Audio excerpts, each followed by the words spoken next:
il faut avoir conscience que la Banque Centrale Européenne a écrit cet été, c'est sorti dans les Échos du 14 juillet 2021, a sorti cet été que dans 5 ans, la Banque Centrale Européenne canalisera, archivera toutes les transactions au jour le jour.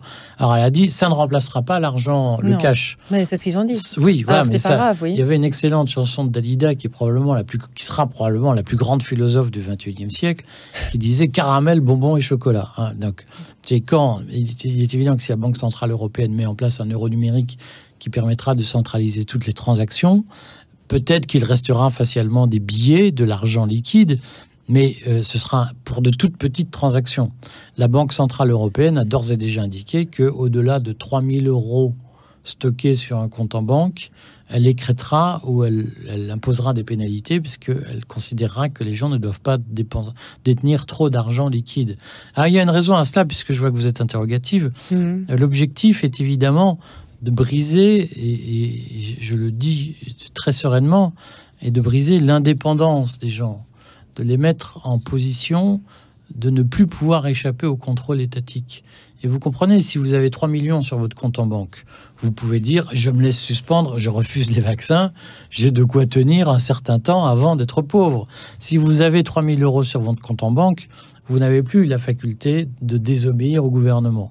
Et c'est bien ce projet totalitaire qui est en route, hein, et qui ne dit pas son nom, parce qu'il est présenté sous des dehors. C'est pour vous protéger, c'est pour votre santé, c'est pour la transparence, c'est pour lutter contre le terrorisme, c'est pour lutter contre les mafias, etc. On connaît la rengaine, mais bien entendu qu'il y a derrière un projet de mise en place d'un modèle de consommation qui a été très bien théorisé dans le Great Reset de Klaus Schwab et de Thierry Malray, où, d'une certaine façon, nous ne serons plus propriétaires de rien, nous serons locataires de tout, et nous serons totalement dépendants des instructions qui nous seront données. Alors, a priori, si par exemple, moi j'ai 100 000, ça c'est une situation hypothétique bien sûr, mais si j'ai 100 000 euros... Un peu modeste pour vous. Si j'ai 100 000 euros sur un compte bancaire à la Société Générale, et ça n'a rien à voir avec la portefeuille numérique, je veux le laisser dans le compte et l'utiliser pour des transactions avec une carte bancaire. Ça ne sera plus possible, c'est ça qu'il faut comprendre. Mais on aurait dû faire une émission sur l'euro numérique, puisque je vois que ça vous... Oui. Ça ne sera plus possible, parce que l'euro numérique sera comme le bitcoin. C'est-à-dire qu'il y a un nombre limité de bitcoins. Chaque bitcoin est numéroté. Et les ordinateurs savent qui, historiquement, les a achetés, qui les a échangés.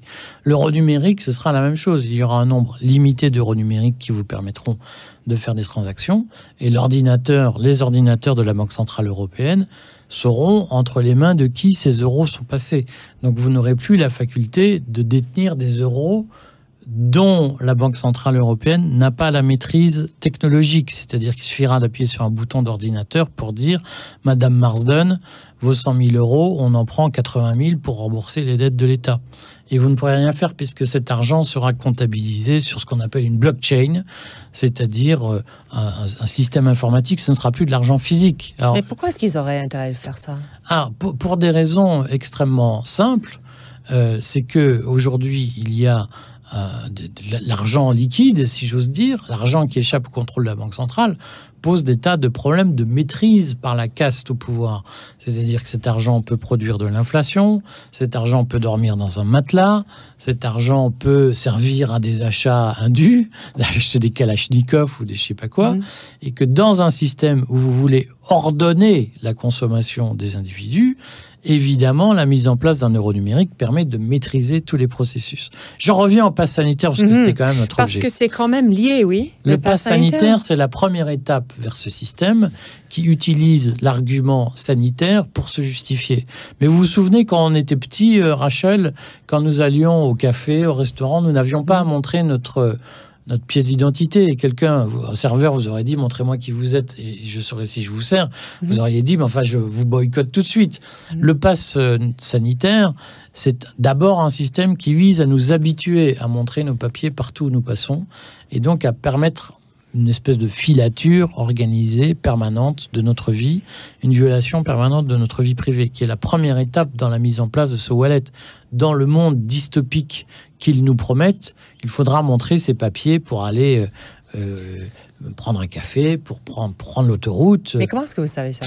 Alors, c'est écrit. Moi, je n'invente rien. Et ce n'est pas écrit sur des sites complotistes. Enfin, si, c'est écrit sur un dangereux site complotiste qui est tenu par une dangereuse entreprise complotiste qui s'appelle Thales, qui est quand même une entreprise de fabricant d'armes, qui a créé une unité spéciale identité numérique.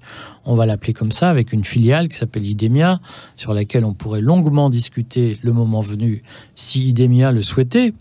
Et donc Thales a publié récemment sur l'un de ses blogs une description de ce que sera l'identité numérique de demain, et qui écrit que le pass sanitaire, les gens sont très heureux de l'avoir, que le pass sanitaire est la première étape de la construction d'une identité numérique à travers un wallet qui se terminera par des moyens de paiement. Donc le projet industriel, vous comprenez, on ne crée pas ça, on ne crée pas un pass sanitaire, on ne crée pas des machines à lire des QR codes sans être sûr que l'investissement sera durable et sans être dans un cadre politique, et industriel, complet et assuré. Et donc Thales fait partie des grands acteurs industriels qui se positionnent sur ce marché futur, qui sera un marché colossal, qui passera par la reconnaissance faciale. Alors je vous signale qu'en Chine, par exemple, dans les campagnes, il est prévu que les paysans payent leurs impôts après une procédure de reconnaissance faciale. Parce que c'est vrai que les Chinois, paraît-il, sont mauvais payeurs, payent pas leurs dettes, payent pas leurs impôts, etc. Ils pourraient être français, au fond. Et donc, il est prévu que dans les campagnes où l'identité est mal assurée, on utilise la reconnaissance faciale pour reconnaître les paysans chinois. Il y a un taux d'efficacité de la reconnaissance faciale qui est entre 80 et 95% aujourd'hui. Il y a un enjeu technologique colossal derrière. Donc, vous vous doutez bien que quand Thales développe un projet industriel d'identité numérique, c'est pas pour que ça dure 3 mois. Donc, il y aura derrière des pressions politiques pour que le pass sanitaire soit un prélude, une mise en bouche vers un système beaucoup plus durable. Alors, c'est quoi le lien actuel entre Thales et l'État français, les hommes politiques, Emmanuel Macron, Olivier Véran, les gens qui gèrent la crise sanitaire? Est-ce qu'il y a des liens? Est-ce qu'ils sont au courant que ça pourrait être l'objectif ultime? Moi, les hommes politiques savent? On pourrait, mais je crois que nous n'avons pas le temps de discuter pendant des heures de ce sujet à peu près inépuisable, et qui appelle d'ailleurs de nombreuses dissensions, désaccords. Moi, ma position, je l'ai écrit ce matin dans le Courrier des stratèges, ma position, c'est qu'il y a eu une grande alerte, the big warning, il y en a eu 2. La première a été le Brexit, c'est-à-dire que les Britanniques ont fait la démonstration que le suffrage universel pouvait défaire ce qu'il avait fait 40 ans avant, et l'élection de Trump, qui a prouvé que le suffrage universel pouvait mettre au pouvoir des gens qui contestaient les règles du libre-échange et du multilatéralisme.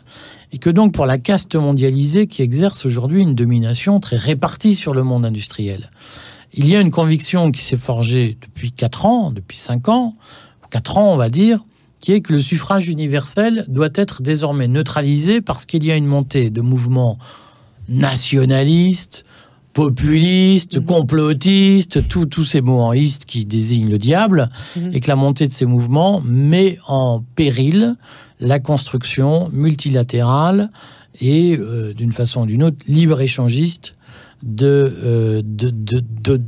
portée par la caste depuis une 50aine d'années.